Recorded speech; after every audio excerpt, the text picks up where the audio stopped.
جو سارے سٹیپس لے رہے ہیں یہ صرف اور صرف تحریک انصاف کے خلاف ہے. الیکشن کمیشن کے بھی سٹیپس, کیئر ٹیکر گورنمنٹ کے بھی سٹیپس صرف اور صرف ہمارے خلاف ہے. اور وہ حکم کس سے لے رہے ہیں؟ وہ لے رہے ہیں جناب یہ نون لیگ والے سے, شہباز شریف سے. مریم وہ ساری جگہ پھر رہی ہے, پروٹوکول, گاڑیاں, پنجاب گورنمنٹ کا پیسہ خرچ کر رہے ہیں کنونشنز پہ. پورا ریسٹ ہاؤس رینوویٹ ہوتا ہے کہ جی ملکہ ترنم نہیں, فرادیبہ وہ پہنچ رہی ہیں وہاں.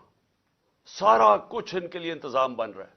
اور وہ وہاں جا کے پھر وہ جس طرح کی تقریریں کی جا رہی ہیں, میں یہ سوال پوچھتا ہوں کہ کیا جب کیس سب جوڈس ہو, سپریم کورٹ میں کیس ہو, کیا سپریم کورٹ کے ججز کے خلاف اس طرح کی زبان استعمال کرنے کی کسی کو اجازت ہے؟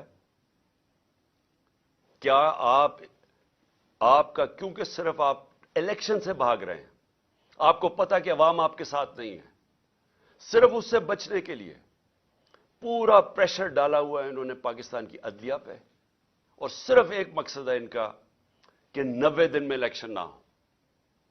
میرا سوال یہ ہے کہ آرٹیکل 224 پاکستان کے آئین کا, اس میں کوئی گنجائش ہے کہ جب اسمبلیز ڈیزالو ہوتی ہیں تو اس کے 90 دن کے بعد الیکشن ہونا چاہیے؟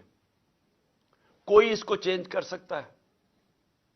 یعنی اس کی کتنا بھی آپ اپنا ذہن استعمال کر لیں, جتنے اچھے وکیل لے آئیں, مجھے یہ سمجھا دیں کہ 90 دن کے بعد کیسے ہو سکتا ہے کہ حکومت یہ کیئر ٹیکر چل سکتی ہے؟